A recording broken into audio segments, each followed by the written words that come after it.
Next up, we have Bernhard Raimann, the offensive tackle out of CMU, who is just a fascinating evaluation any way you look at it. He's a guy that impressed me quite a bit on film, hence the 74.11 that you see on your screen there. But he's a guy that, for those who are unfamiliar, he made the change from tight end to tackle in 2020.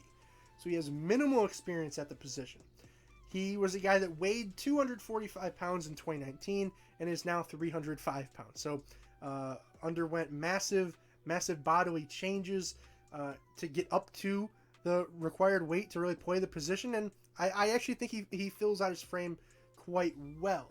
He also, just in general, doesn't have a ton of experience with the sport from what I was reading. He was a foreign exchange student from Austria. So I don't exactly know when he came over, but yeah, really interesting background with Raimann here, because you would think, the tackle position and offensive line in general, a lot of it is technique based, and for many guys that's the hardest thing and the biggest negative that I have on them. I actually thought Raymond's technique was rather impressive. I would almost go to say incredibly impressive for a guy in just his second year playing the position. To the point that it was almost like robotic, I would say. So maybe there was a negative to that, because it was very stiff and very by the book, and sometimes you'll face some unconventional stuff, right? Guys will hit you with unconventional moves and unconventional setups and whatnot, and it felt like maybe those were the times where Raimann struggled. But just the play-to-play, run-of-the-mill pass blocking reps, I thought generally he did a good job. He needs to do a little bit better job using his length. That will help him out in pass protection quite a bit. He doesn't have very long arms, though, so I think that's even more important for him. He has 32 7/8 inch arms, so the punch timing as well as placement is even more important for a guy with his stature, opposed to, say, someone like last video I did, Daniel Falele, might as well have 36-inch arms. For him, it's just a whole different ballgame, right? Raimann, he has oftentimes as long as arms as his opponent, or even shorter arms. So you just have to be more well in tune with when you're throwing those punches and where they're winding up than maybe he was. I give him a 5.75 on hands, but I do think that's something that ultimately is teachable more than anything else. In terms of run blocking, I thought that he was solid. I thought he was generally solid. He got some decent inside movement on the base blocks in terms of a down base, drive block inside, as well as on some double teams. I thought he generally did a good job generating movement on the D lineman, and then reestablishing the line of scrimmage yard or two downfield with his guard in hand on the combo block. I did think, however, that he needed to take better angles while climbing to the second level. What do I mean by that? Is at left tackle, say you're tasked with cutting off the will linebacker, so a guy who is outside of you to your left, right? Hopefully you guys are visualizing this as I'm saying it. So the play, we'll say it's a toss out to the right. You know that linebacker is going to trigger and run. So if you're tasked with blocking him, what you have to do is anticipate your speed and your ability to climb up to the second level and where your guys' paths will cross, right? You have to go to where he's going to be rather than where he is now. And it felt like sometimes Raymond's angles were just off. But again, I think that's something that with his athletic profile, generally solid. He was a guy that had a 5.05 40-yard dash, for example, a 4.49 shuttle, a 7.46 three-cone, a rather impressive athlete by all accounts. I think that he needed to use that athleticism in some better ways that might just come with time, right? Otherwise, the power and strength was interesting because he actually had 30 reps on bench. I didn't quite see all of that manifest in his play.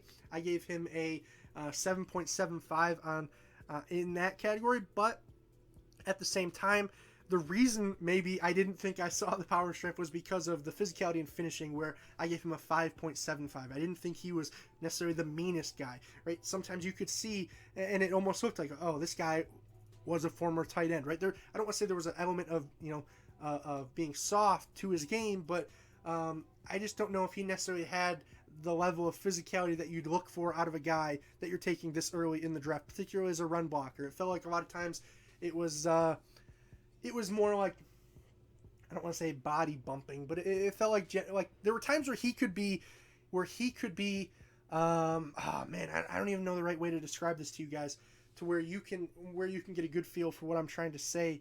But there were just a lot of plays where it felt like he could be controlled by the defender, whereas it should almost always be the other way around, right? You should be making the defender react to you. You're the one who knows what the play is. You're the one who has the jump on the snap count. So you should be, theoretically, with your first step, getting hands-on and trying to motor guys off the line of scrimmage. It felt like with Raimann, there just wasn't always an intensity and like a sense of urgency with that, I guess is the best way I could describe that.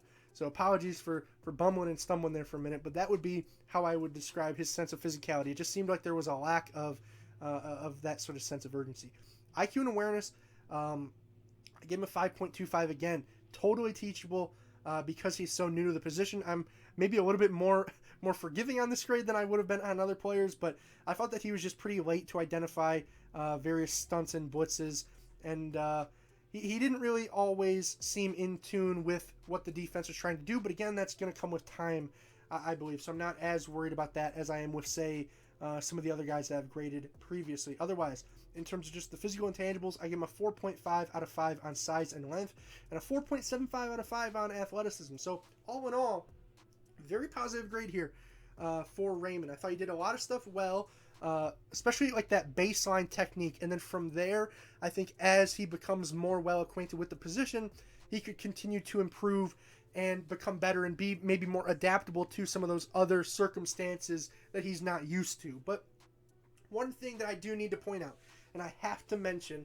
because for me it is important, is that Raimann will be 25 years old by the time he really starts the season. He turns 25 in September. So even though it sounds like he's got this high ceiling and all this athletic potential and all this that's left to learn, he frankly doesn't have as much time to learn it as a lot of his peers, right? Guys who are 20 and 21, and that makes me hesitant to go all gung-ho in on Bernhard Raimann. If he was 21 years old with this same outlook and this same report that I had written up and typed out, I would think that he's a first-round pick. I don't necessarily know if I would have graded him that high because for me, a lot of my grade is based on the refinement, and some of that wasn't necessarily there with Raimann in terms of, say, like the IQ, by example, things like that, the hand placement, the timing of his punches, things of that nature. But again, those are all teachable things. I could see people taking a chance on him in the first round, no question, if he was like 21 years old. But as a guy that's going to be 25, there's some more question marks there in terms of you would expect somebody of older age to be more plug and play, but at the same time, Raymond's kind of on the other end of the spectrum because he's new to the position, newer to the sport. So I could see this being perhaps a bumpy process with Raimann early on, just adapting to the NFL level of athlete in terms of the strength, in terms of the speed, the power, all that stuff that he's going to have to deal with coming off the edge that maybe he didn't see as much at CMU. I know I tried to watch some of the better games that he played. In terms of like the LSU game was one of them. Missouri was one of them. But there wasn't a ton of great competition that I saw him against. And that's a concern. That's definitely a concern. So for me, the grade comes out to, like I said, a 74.11 in the third round. But if you're somebody who thinks that you can work with what's here, because I definitely think that you can, but it's just for how long, right? Because if you're 25, 4 years on your rookie deal, we're talking about a guy that might not get an extension until he's 29 years old, and at that point, guys are leaving the league rather than getting extensions. So it's just tough. And I know tackle's a little bit different. Where we have guys like Andrew Whitworth who's played till he's 40, right? So maybe it's a little bit less of an issue at tackle. But he's a guy that I think is interesting. He's a guy I think is interesting. He could be very good based on what I'm seeing here if he continues to grow and develop. But because he's further along in that process, I don't necessarily know if I'm counting on that as much as I would necessarily with somebody who is younger, if that makes sense at all. So for me, middle of the third round. But if you get him a little bit earlier, I wouldn't have an issue with that.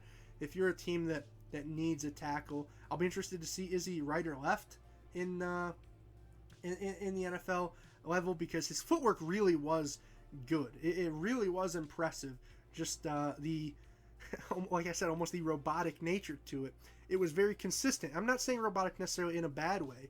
It's that, a lot of times, like Rasheed Walker, for example, the player from Penn State who I did in a previous video, his footwork was very inconsistent, right? Depending on the guy he was going against, sometimes he'd look panicked, he'd look rushed, he'd be flying out there, he'd be compromising his base, he'd be, stumbling and bumbling, clicking his heels together, all this bozo stuff with his footwork. Raimann didn't really do any of that, and for him to be new to the position, there's a lot of hopefulness there, but then there's also some questions regarding just the really, I don't want to say the length of his career, but what is the lifespan here? What is the growth and development process look like for a guy that's so much further along in it than the normal prospect that we might see in a non, sort of COVID-y draft, right? I know it's a little bit weird with guys having the extra year, but regardless, Raimann would still be older than you'd maybe like. So, an interesting guy. If your team took him though in the 3rd round, even a little bit earlier, especially later, I would certainly feel positive because, like I said, if this is where he's at in 2 years, where could he be at in 5 with the position? But at the same time, by that time he'll already be approaching 30 years old fast. So with that being said, that's all I have for you guys today. Hopefully you enjoyed the video. If you did, leave a thumbs up, subscribe, comment your thoughts on Raimann, all that stuff. I'm sure most people are here after your team takes him, so I'm curious what your thoughts are in terms of his fit. Do you think he's going to be a right tackle, a left tackle? Where do you think he plays, and how do you think he projects? And with that being said, that's it for this one. I'm Mic'd Up, now I'm Mic'ing out. Peace, guys. I will see you next time.